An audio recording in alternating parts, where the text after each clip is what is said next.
Hey everyone, Pat Mesiti here, coming to you a little bit earlier than normal.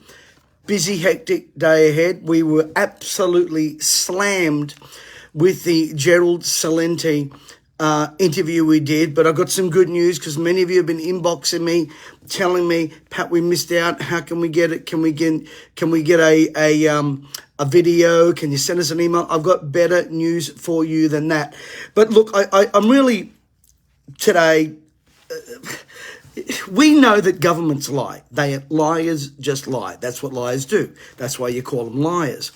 But the lies that have been perpetrated on the Australian people. Let me just give you a little bit of a history before I get into today's news and what they're planning for you, your land, and your children. And this is not just limited to the Northern Rivers area.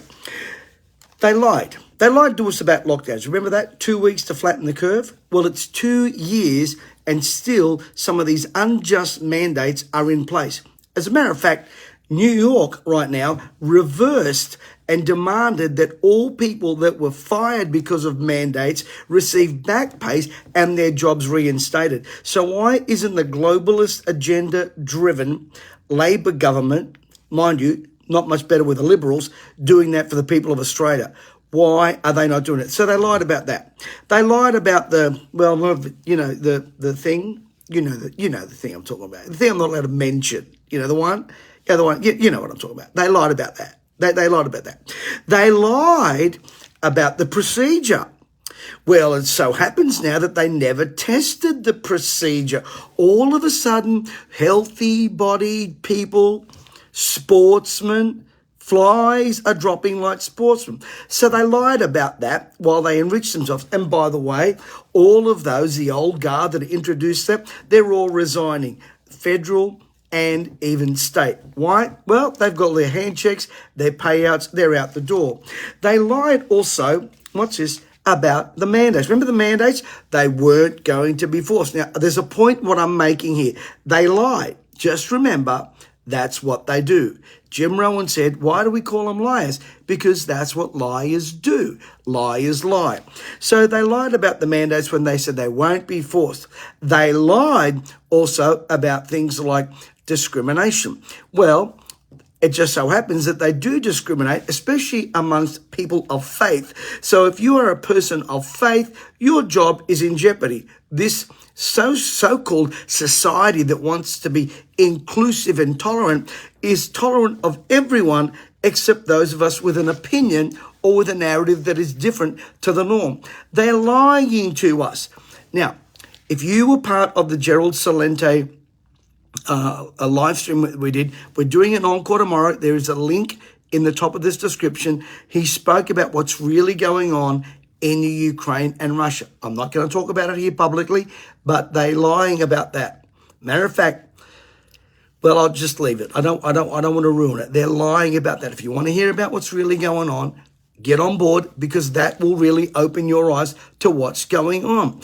They lied to us and lied to you, especially if you're a pensioner. They said they're going to look after you. They said they're going to help you. Well, it just so happens right now that the average Australian, because of the Labor Party's wonderful, amazing budget, that means the average Australian will be $2,000 worse off, and your electricity bills is going to go up 56%.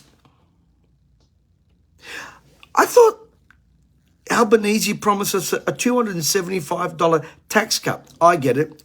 You raise the prices and then you give us a tax cut. Sorry, not a tax cut. You give us a cut on energy. You promised $275. Matter of fact, from what I recall, you mentioned it something like over 15, 20 times that that's what you were going to do, Mr. Albanese. But of course, you do what most liars do. You lie. You lie. And just remember, we are at fault here, the people of Australia, because we know they lie and we keep electing them. At least, maybe not you and I on these broadcasts, but the ning-nongs and the media who have become absolutely in love with Albanese, except now they're realising that he's duped them as well, they protect him. They protect him because of his globalist green climate cult agenda. They lied. They lied to us about the energy discount we were going to get. They lied to us about the tax cuts. Have a listen to what the Treasurer said around the budget. They're lying. I don't have time to get into this 15-minute chat and give you all the details, but they lied. They lied to us about immigration. We're trying to protect Australian jobs. Now the policy is, let's bring all these immigrants in. And by the way, I'm not against immigrants. I am the son of an immigrant. But I want to tell you this. When my father came to this country, he didn't come here to rip it off. He didn't come here to get what he could out of it. He came to put in what he could and put in good, hard days' work. He didn't rely on the dole. He didn't rely on government grants. He didn't rely on government subsidies. He didn't get all the benefits that a lot of these people get. This country, if you want a job, you can get one. At least if you haven't compromised your bodily autonomy, that's a little bit more difficult if you've compromised. If you haven't compromised. I'm trying to get through a lot today, and I've written these things down, and I don't have my stand with me here.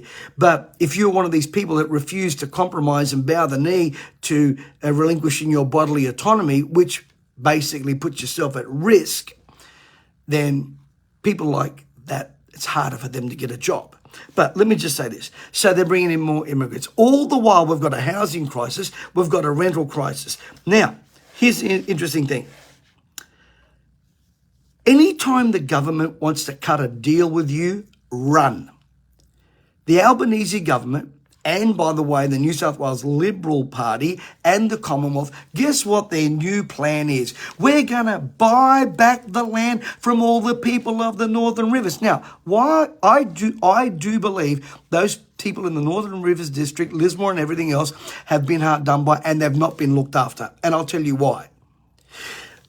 Because in 2019, May 10th to be exact, an article by Will Jackson in the lismoreapp.com spoke about this new high-speed rail that they want to introduce, and guess where it runs through? Just have a good shot. Have a guess. Have a guess. A new high-speed rail system working with a government that is in bed with the Greens that opposes everything to do with that. This is not about helping the community with high-speed rail. It's about dispossessing the people of the land and controlling the food chain. And if you are that blind that you can't see it, and by the way, let me just say this. Should we be helping the people of the Northern Rivers? Abso-freaking-lutely we should. But why aren't we building dams? Why aren't we building the facilities we need and the infrastructure to cope with the flood zone prone regions? Now you might say, well, if you don't want to live if you live in a flood prone region, you need to get out. Hang on a minute. These people have got families and community and emotional connection with that place and those lands, their kids, their grandkids. Some of them have owned that land for literally generations. How can you be so cruel? Now, I'm for helping them. We need to renovate. But I'll tell you what, why they're buying back this land is about control and food chain. And they're not going to stop there. Let me give you an example. You're going to buy this property in Lismore, say $300,000, whatever they're going to give you. And then where are you going to buy? In Sydney, Brisbane, Melbourne, if you want to go under the dictator, Perth? Have you seen the astronomical prices? Have you seen the inflation? Have you seen the interest rate rises? By the way, you're going to relocate these people. They're going to need new jobs. Where are they going to get jobs? Many of them are basically people that maybe they don't have the skills. Oh, I forgot. They're bringing in hundreds of thousands of migrants to take over the jobs of Australians. So how are the good people of the Northern Rivers and other people at risk, the farming community? By the way, I want to ask this question. Just asking it, not accusing, not making comment. Why so much rain? We've never, and don't blame climate change. Don't go down that road with me. It's got nothing to do with climate change because the climate change experts say there shouldn't be rain. We're going to burn up the planet. It's all overheated. Are you kidding me? Wake up and smell the manure, folks. So you're going to buy the land off the people of country areas. You're going to place them where? Oh, I know. Here's their brainy idea. They're going to build, watch this, millions of affordable homes on $10 billion. Hey, I flunked maths at school, and I can tell you that doesn't figure out mathematically. You see, they don't care. What they want is control. This is a globalist agenda driven by the World Economic Forum and the likes of the Schwabs, and now we've got globalist people committed to the climate cult that want to buy back land. Interesting. They want to buy back the land. What? The cows are farting too much? The sheep are farting too much? Causing too much damage to the climate? You see, if they haven't realised, and if many people haven't realised, inflation is on the rise, electricity is up 56%, interest rates are going through the roof, and we have a job crisis and a housing crisis. They're hurting the backbone of our community. I've been speaking to the farming community, especially in areas when we travel, and I've discovered they are scared, and they're wondering, what are all these things up in the air that they're seeing? I'm not accusing, I'm just asking. Why are the crops being drowned by consistent rain? Now, I don't know about you, but I'm a bit sus. And I'm not accusing, and I'm not saying. But let me tell you, we're in trouble. Now, the USA, under the Biden government, this is brilliant, they want to plant nukes in Australia because of the threat of China. So now you want to irritate China as if they don't own enough of our country. You haven't dealt with the problem of China from 2 years ago yet, but you want to put nukes in our backyard. And by the way, where is Adam Banton and all these guys that were kicking up their arms about nukes in Australia? Mind you, I got no problem with us having a military because we really don't. We don't. All these pacifists who, if some country goes boo, they'll all be running for cover. And by the way, I'm not for war, I can tell you that. But we need a strong military. But this plan only hurts the Australian people. Now, tomorrow, you're going to hear some incredible stuff from Gerald Celente. If you want to be part of it and you want to help yourself, secure yourself financially, one of my experts is going to show you how you can beat inflation. You can get ahead of this incredible scourge that's happening, and believe you me, it's going to get worse. All I want to say is you need to register for that, mesiti.com/survive. I've also got some good news. We are doing the Ultimate Financial Summit. We're coming to one day and one day only in Melbourne, Brisbane, and Sydney. Now, you need to register for that as you do for tomorrow's webinar. We had such a response to the webinar with Gerald Celente that the server kind of crashed for a while and we couldn't get links in there and everything. So you want to be part of it because it was absolutely massive. If you want to hear about tomorrow today, get on that webinar tomorrow. Get educated, get informed. Don't let them control your farm and your children. The attack on our children and our children's minds is unbelievable. What they are doing through the education system, where activists are more committed to activism than education. This has never happened before in the history of our nation. It seems like activism is now governing policy, which it actually is. So tomorrow, we've got a webinar with Gerald Celente, 11 a.m. in Sydney, 10 a.m. in Brisbane, and figure out wherever you are in the rest of Australia. Then our tour, Sydney, Brisbane, and Melbourne. You've asked me to come on tour, so we are. And the third thing is my awakening rallies. We're going to be in the Gold Coast in just a matter of 2 weeks, I think. And then we're going to Hervey Bay. I know these meetings are going to be absolutely jam-packed. I will put links in this chat.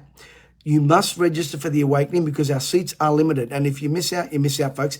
Admission is free. I promise you it's going to bless you. It's going to change your life. Same with our financial summit. You need to register for that. Our seats are free. And let me tell you, they're free to you, but we have put our hand in our pocket, and we're going to go out of our way to help Australians. We want to help you be financially independent of the banksters and the international mafia fund, monetary fund. Think about it, folks. All right, I look forward to seeing you tomorrow. Oh, by the way, Reborn, Sunday morning Reborn. I have a cracker of a message. Who should you obey? God or Caesar? God or government? What comes first? You'd be surprised what the good book actually says about that. So I look forward to seeing you tomorrow, 11 a.m. Sydney time, Sunday morning, 8 a.m. or 9 a.m., depending where you are, with our message, God and Caesar. Come and visit us on tour. I know it's going to bless you. I know it's going to help you. Thanks for listening. Think about what we say. Think about what we say. Because I'll tell you, we're in for some dark days. But I can tell you, tomorrow we're going to share some good news as well, because there is a light at the end of this tunnel. God bless you and thank you.